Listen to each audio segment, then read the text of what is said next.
Hello everybody, welcome back to Ten of All Trades. My name's Cameron. Today's project is my first time ever tufting a rug.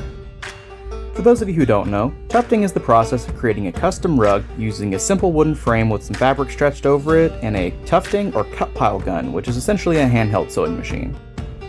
Now, this isn't going to be a tutorial video as there's already a million of those on YouTube by people far more qualified than me. Instead, this is going to be more of my thoughts on the hobby as a first-timer and my experiences and takeaways. First, a little background. I was lucky enough to have a friend at work who's been tufting for a really long time, and I was able to convince him to teach me his ways and help me super secretly make a rug. For the purpose of this video, he's going to remain an unnamed artist. I'm just kidding. His name's Viraj. He's a really cool guy, and I was really lucky to have his help with all of this. Would not have been able to pull it off without him. Thanks, Viraj, and you can see his Instagram linked below in my description. So me and Viraj had it all figured out. He had just moved, so I was going to go help him settle in, move stuff around, but in reality, we'd be super quickly making this rug in just like a couple days, maybe a weekend. And if you've ever tufted, you would know that did not work out. All we ended up having time for was completing a tutorial rug, which is the peppers and garlic you see in the background. He helped me get the spider sketched out and labeled on the fabric, and we ended up having to load everything onto a trailer with the rug still on it and take it to my house and get it set up in my workshop. For the next 3 months, Alyssa was just completely barred from going in the shed at all. But that's enough background, onto some basics of how all of this worked. The first thing we have to do is figure out what design we wanted to use for the rug. It was explained to me that for the first time, you really want to go with a very blocky image that doesn't have like a complicated color fade or shading or anything along those lines. Things like that are possible, but not suggested for a first time. Alyssa loves spiders, so we ended up going with this blocky Art Deco tarantula.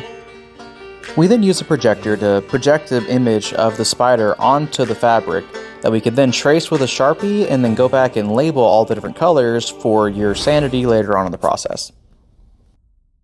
With everything set up, it was finally time to start tufting. Again, not a tutorial, but a few things I learned on the practice rug. The first thing is called blocking. This is essentially filling in a block of color the exact way a CNC machine would. You trace the outline and then using equally spaced vertical lines, you fill in the gap.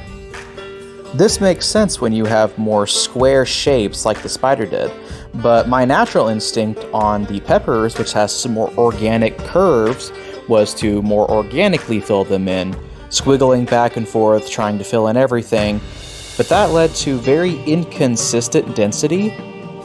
And that led to the final version of the pepper rug wanting to cup really bad and not being nearly as soft filling as the spider.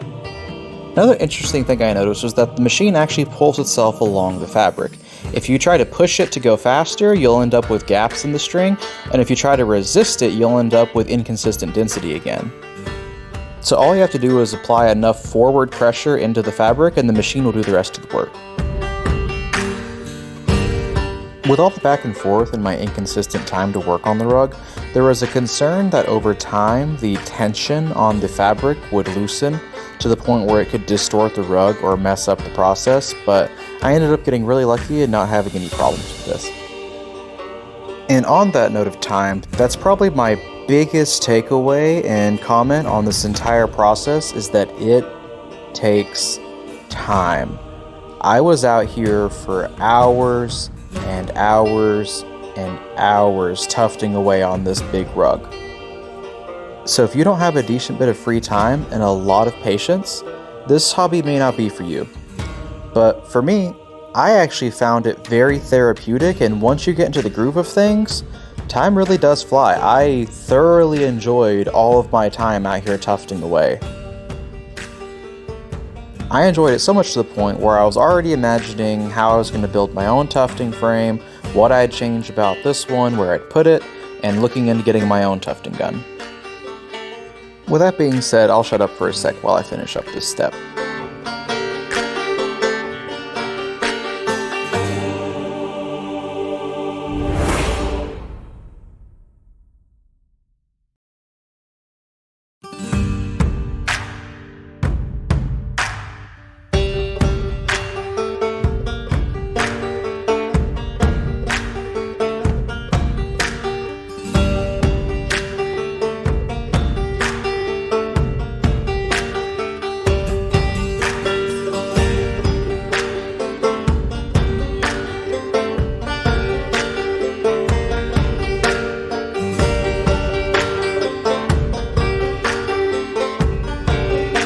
Ta-da! The tufting is done. And it's really funny at this point, the back side looks better than the front side. But don't worry, that'll get fixed later. I was actually super proud with how my lines looked on the back side, and to run my fingers across the front of it, it feels way softer and more consistent than the pepper rug did. The next part of the process is to cover the entire back of the rug with a cement which locks everything into place. And there's a few different ways to go about this, but I went with the good old-fashioned phalanges. You need to go really heavy with this cement because you don't want any of the strings coming out with the years of use that this rug may see. The only note on that though is that you want to make sure to go all the way to the edge, but not really far past it, because all of those edges are going to need to be cut and folded over soon.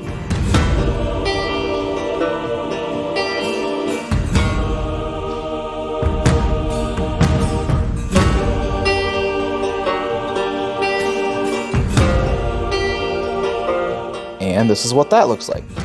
You can also see here the cupping that I was mentioning earlier that was a result of me putting the string in this rug way too densely. But I'm still going to finish out the whole process for the practice and definitely keep it forever. Once the practice rug was done, it was on to the spider. One note here is that the glue took way longer to dry than I expected. This was probably due to the fact that it was very cold and humid during this time of year.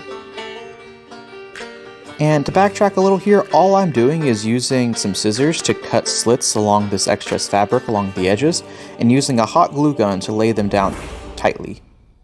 And a little issue I ran into here was I went a little too tight in some of the areas, causing some mild cupping, but nothing too noticeable.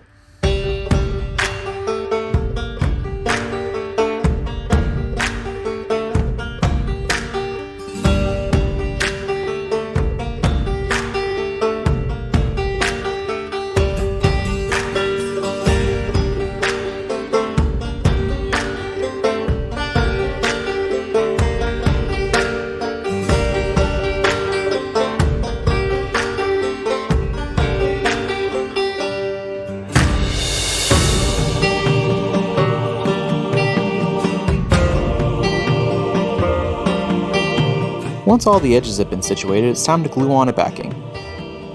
This is to cover up all that ugliness and prevent your rug from sliding around.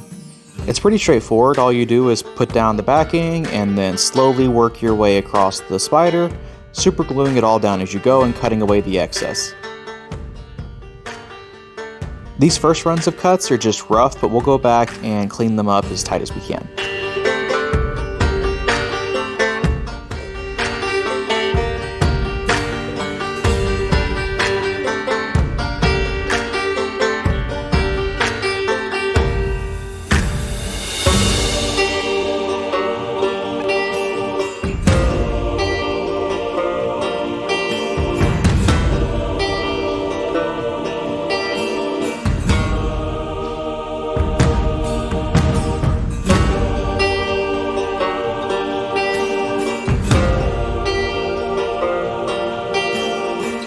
With the backing finally done, it's time to give this curly-haired tarantula a bit of a haircut. This is the most satisfying part of the process, but it's also the scariest, because we've come this far and if we mess it up now, there's not a whole lot you can do to fix it. There's lots of different ways to go about cleaning these up, and I kind of shotgun my way between whatever I felt comfortable with at the time. I used 3 different tools throughout this part of the process. One of which is essentially a lint brush that's used for clothes or furniture, and you just rake it across the front of it and it picks up any of the really loose hairs. The second is an electric trimmer, not too different than one you'd use on a beard, and you use it just to run across the entire face of the rug to try to level it out and do more broad strokes evening out. The final tool, and the one I felt like I ended up using more than anything else, was just a good old pair of scissors. I ran these around all of the edges of the spider and tried to round over all of the edges to give it a little bit more of a comfy, friendly look. I honestly think I may have went a little bit too far with the rounding and I lost a little bit of the geometric feel to it, but you can't exactly put it back on, and I still think it turned out really good. I saw in a lot of tutorial videos that people would go through with the electric shears or scissors and outline every individual boundary from one color to another and create a little bit of a ravine, and that's supposed to help pop off the colors and show a little bit more contrast. I started to do this, but I got really nervous about it and was afraid that I'd do more harm than good, so decided against it overall. For the super nitpicky details where a couple strings had popped in for the wrong color or I couldn't trim them away, I literally went in with tweezers and just ripped out every single string that I possibly could that was in the wrong spot. I found this part extremely satisfying because I could be as OCD as I wanted to. My biggest takeaway from this final part of the process was that I just really had to fight my perfectionist and finally call it good enough and walk away, whereas I feel like I could have sat here for hours and hours and hours trying to make sure every little string was perfect, but I fear that I would have finally done more harm than good at some point. And seeing as how we're wrapping up, I figure I should go ahead and give my final thoughts on this hobby as a whole. One of the biggest things when it comes to trying new stuff like this is how much it costs. And though it's not free by any means, when you compare this to other things I've tried, such as laser cutting, gardening, 3D printing, woodwork, it's actually extremely reasonable to get into. You can get a rug tufting gun online for like $100, a 2x4 wooden frame, which isn't hard to build yourself, and every other expense is depending on exactly what kind of rug and how big and how complicated it is you want to make it. And though yarn isn't cheap, it's really nothing compared to some other things like resin and hardwood, etc. So yeah, overall, I really love this hobby, and I'm definitely going to get around to making my own frame soon. How you doing, Dave? What are you doing? You're struggling. I'm kind of struggling. What is this? I'm right here. In broad daylight. Ow, I forgot! Oh, I forgot about that. Yes. Turn it around. It's a spider.